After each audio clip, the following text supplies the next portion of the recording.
The Human Target, issue 7, Tom King writing with Greg Smallwood on the R. We have been, well, you just literally just did it. We've been rubbing our hands together, waiting for this return. And this is the issue where Chance is talking to Fire, and they're at like a jazz club or something, and she is flirting so much with him. You know, she's making all these little suggestions. She wants him to dance with her. You know, so much of it is this, and there's even some like criminals that show up at one point that she just kind of easily takes care of. I mean, that's the implication anyway. So all good stuff. But she then says, you know, I like Ferris wheels. Can you get me a Ferris wheel? So Christopher Chance pretends to be Lex Luthor, or pretends to be working for Lex Luthor, and gets this Ferris wheel opened up. So they go up on the Ferris wheel, and she keeps asking him things like, "Oh, do you want to kiss me?" Most people say yes. You know, things like that. What we actually find out later on, though, is that she's effectively testing him to see if he's going to cheat on Ice. The idea that, you know, will he betray her best friend? So playing with the tropes of this book about the murder mystery and whatnot, and Chance is the hard-up detective, it had always felt that Fire was more of the femme fatale than Ice. Although over the past 6 issues, we kind of feel like there's something going on with Ice that's a little bit more shady. This, at least the first half of this issue, really leans into Fire as the femme fatale. Oh yeah, for sure. The way that she's flirting, the seductiveness, just the constant, you know, keeping him on his toes. And it's also the way she's drawn. Like, she has this smirk almost on every single page. Oh yeah. You know, and them at the club, and you only get kind of glimpses of her at first. You know, nothing's ever a full shot, and she's, you know, never looking straight at the camera. She's always has something to hide. It's adding more and more to that femme fatale vibe. So then when you get to the end, it's all an act because she's testing him for Ice. And that was a nice touch. And not that Ice has asked her. This is something that Fire's doing on her own independently. Yeah, it's the best friend test, right? Yeah. You gotta make sure the best friend has to make sure the guy's legit. Yeah, and he tells a story in his narration about how he caught his dad crying a week before his death, and how his dad would say everything's okay, but it was a lie, and of course a week later he was dead. And we hear this in the narration just as he's jumping off the Ferris wheel to test to see if Fire will save him. Yeah. So we get this great full-page spread of this green flame chasing down after him as he's upside down, just falling for it. It's just a beautiful page. And they're walking back, and then she's like, "Oh, what about now? Do you want to kiss me now?" And it does this sort of, you know, the cut. You turn the page, and this is after she slapped him a bunch of times because he keeps accusing her of being the murderer. You had the motive, you had the weapon, and she keeps slapping him, and then smiles when she's wearing nothing. Because I think the implication is that when she burned into a flame to go catch him, it burned all her clothes. So she's butt ass naked except she's wearing his jacket. So you get this big full page spread where the jacket is just slightly opening, so you're just getting a little bit of the body in between, and she's got this smile and she's saying, "Do you want to kiss me now?" And you get this page turn where he's getting up in bed, he mentions her being next to him, and then there's this sort of relief as the reader as it's Ice that wakes up in the bed next to him, and it's like, oh, he didn't mess up. he didn't he didn't fall for the bait, as it were.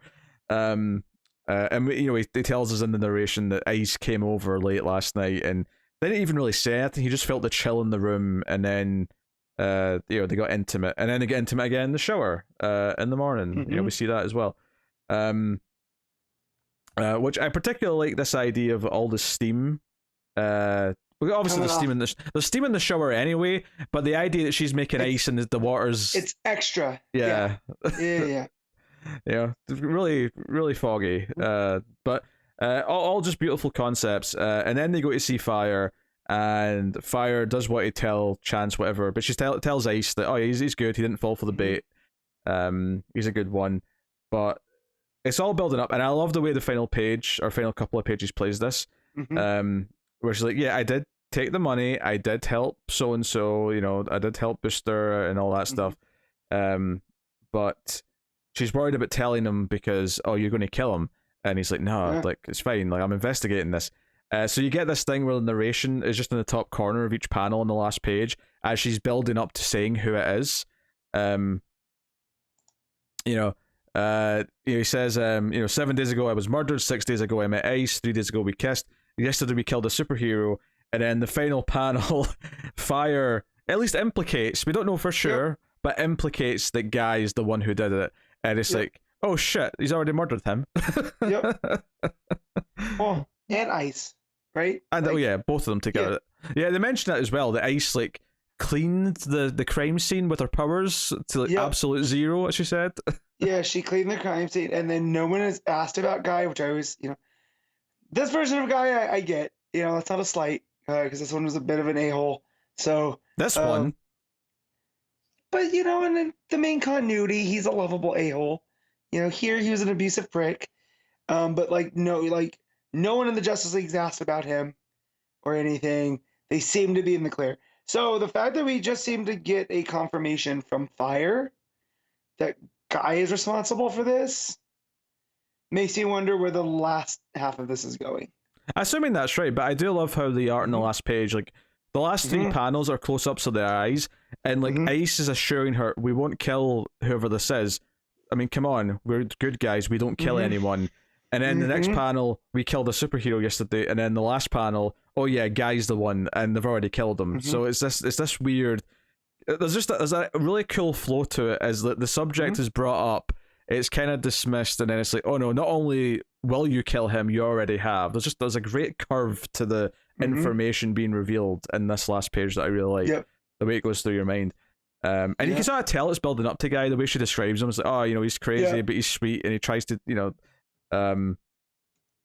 so, and obviously Guy wasn't trying to kill Chance, he was trying to kill Luthor, as we've been tearing throughout the whole series. Because he was responsible for the death of Ice. Yeah. And which I'm still wondering how this plays on with Chance, because I still think that this is the human target, of this, Oh yeah, I still think there's going to be a swerve in the last issue that this is all a human target ploy. To catch who something is. And it wouldn't even surprise me if Guy ends up in on it and his death was faked. It would not shock me one bit. Nope. And it makes me wonder if this is all Ice, right? Because the title of the song that's being sung in the jazz club is "There's a Little Bit of Dad in Every Good Little Girl," and it's a song. It's a jazz standard from 1916. So it's a 100-year-old song. And as you're reading along, all it did is made me think of Ice, because there's a line that says, "I know a preacher's daughter who never orders water," meaning that she only orders the bad, and so it's the lyrics in there are just kind of pointing, like maybe it wants you to think that it's about fire, right? But by the end of it, to me at least, it's clearly the song's about Ice. Yeah, I also think it's maybe too obvious that it's Ice, and I also think that maybe there's a line that he has here. I'm the human target. I win by dying. He says that to Fire at one point in this issue, and I'm like, yeah, so this poison's all part of the plan. This is what we're building to. Well, and I love how she gets upset that it's like, you're gonna take a risk. You're gonna risk your life on if I was gonna save you or not, and that's where he says, I'm the human target. I win by dying. And then she gets real upset, and that's where one of the stops come from. But yeah, God, man, the Smallwood art throughout here, the way that he plays with the shadows, again, like when they're walking through the city and it's like they're going past lights, just the way that sometimes they're in darkness, sometimes they're in light, and the way that plays the colors, it's just, man, it's perfect. And then they get to the Ferris wheel, and it's just like sun washed because it feels like the sun's coming up. Oh man, it's just so good. Yeah, it's gorgeous. Joe, it says something to the quality of the last 3 issues that I think this is on the lower end of this book's quality. I'm still going to give it a very high rating. It's still extremely good, but those last 3 issues we had before the break were all 9.5 and 10 out of 10 kind of levels. This is a 9 out of 10. It is great. But it's not the peak of the book as we've had it so far. And after having a break, and this feels like a nice re-entry. Yeah, it's not just it's not a big huge one out of the gate. And I think that there's also the reminding is, and let's not forget that one shot was it was Ice who was going to talk to all these different people about Human Target. So Right. maybe that's also a hint that she was. She's feeling him out. Yeah. As much as he's feeling her out, and because she went to talk to Guy, right? It was Guy, Fire, and who was the third one? Because there's 3 stories. Booster. Booster? How I say There's Booster? Booster. Yeah. That's right. That Booster story was so funny. Guy just wanted to die, and Booster wouldn't let him. But yeah, so, yeah, man, that last page, like you were talking about with the eyes, just going back and forth, it's so cinematic. Yep. You know, yep. I can see it as it plays out, and same with that Ferris wheel scene where you follow the word balloons up as it's going, right, as it's reaching to its height. You're following the conversation there. It's another cinematic, man. Smallwood's so good. Yeah, worth the wait for sure. Yeah, it adds so much gravitas to all these moments, and the dialogue's very good because Tom King's knocking it out of the park with this. Yep. But the art just sort of elevates it so much, and kind of the same way that I was saying Federici's art was elevated Action Comics this week. I think this, is throughout, and this is, the great thing about these 12-issue books is that they're going out of their way to make them these consistent pieces where it's the same artist the whole time. So it truly feels like both of their baby, in that sense. As opposed to an ongoing book where, okay, yeah, an artist will be on like 4 issues in a row and then they'll swap out and so on and so on. So, yeah, it's great. So, I already said 9 out of 10. What are you rating that? 9 out of 10. I agree. Yeah. Fully. Yeah. Excellent stuff.